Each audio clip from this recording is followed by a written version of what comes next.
The politics lead. So here's a question for you. Where did Jeb Bush take his sex ed class? Speaking to a group of religious conservatives this morning, the former Florida governor, Jeb Bush, made a comment about immigrants that left the crowd a little squeamish. Listen. Immigrants create far more businesses than native-born Americans over the last 20 years. Immigrants are more fertile, and they love families, and they have more intact families, and they bring a younger population. All right, so more fertile, huh? Let's bring in our panel to talk about this. Terry Jeffrey, columnist and editor-in-chief of CNS News, CNN contributor and Democratic strategist Maria Cardona, and Manu Raju, senior congressional reporter for Politico. Maria, I want to start with you as the woman here on the panel. And an immigrant. When you heard Governor Jeb Bush say that immigrant women are more fertile. I cringed, John. But you know what else? I'm going to give Jeb Bush a pass here because I looked at what he said in context. And in fact, his actual words are correct. If you look at Webster's dictionary, the third definition of fertility is birth rate of a population.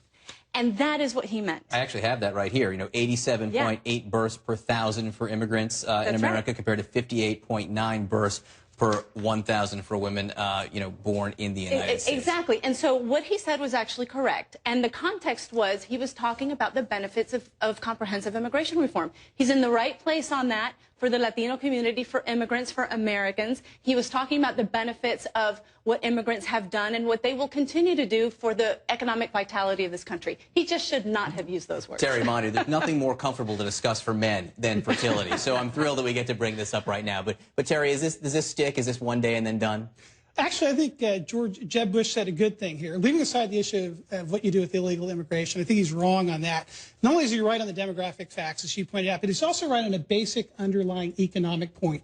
More babies, more people are good. The CBO earlier this year, when they were estimating future potential economic growth in the United States, they said it's lower than it used to be because the baby boom generation is retiring, fewer young people are coming into the workforce.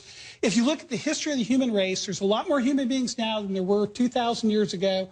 People are better off materially now than they were 2,000 years across the globe because on net, people create wealth. May all be true, but doesn't the word creep you out a little bit, Manu, when he said it? Well, I think for Jeb Bush, the thing is that he's kind of had a clumsy rollout ever since he's gone back into the public domain. I mean, remember he came out with his immigration book earlier this year, and his position on that issue seemed to be backtracking from his support for a comprehensive immigration overhaul later. So I think what this does, it may raise questions on whether or not he's ready for the prime time and whether or not he will be able to make comments that could prove to be game-changing gaffes should he decide to run in 2016. You're talking about the rollout, of course, and that would be for 2016, which is a really exciting topic for people who are into politics, which of course we all are. So let's talk about 2016.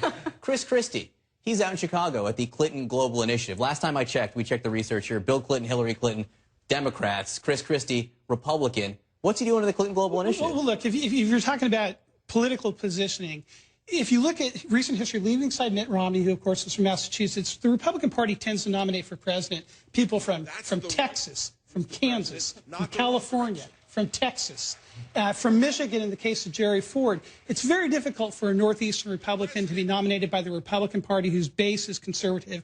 I don't think Chris Christie can do it. I think he's more like Giuliani than Mitt Romney. And everybody remembers Mitt Romney did like a 180-degree turn on a lot of issues before he ran for president.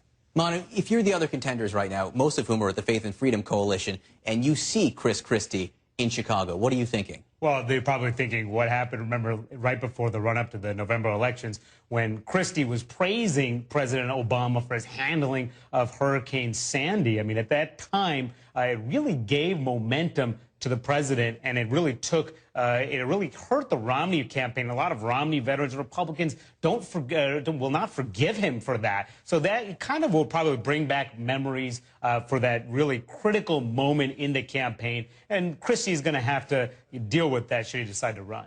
But let's remember, we might be focused on 2016, but what's Christie focused on? Getting reelected first. He's got to get reelected before he can even think about 2016. And being seen with Bill Clinton and Chelsea and Hillary is a really good thing for a purple/blue state that New Jersey is. What's good for 2013 might not be good for 2016. Possibly not, Terry Jeffrey, Manu Raju, great to see you. Great talking even about fertility. I appreciate it, guys.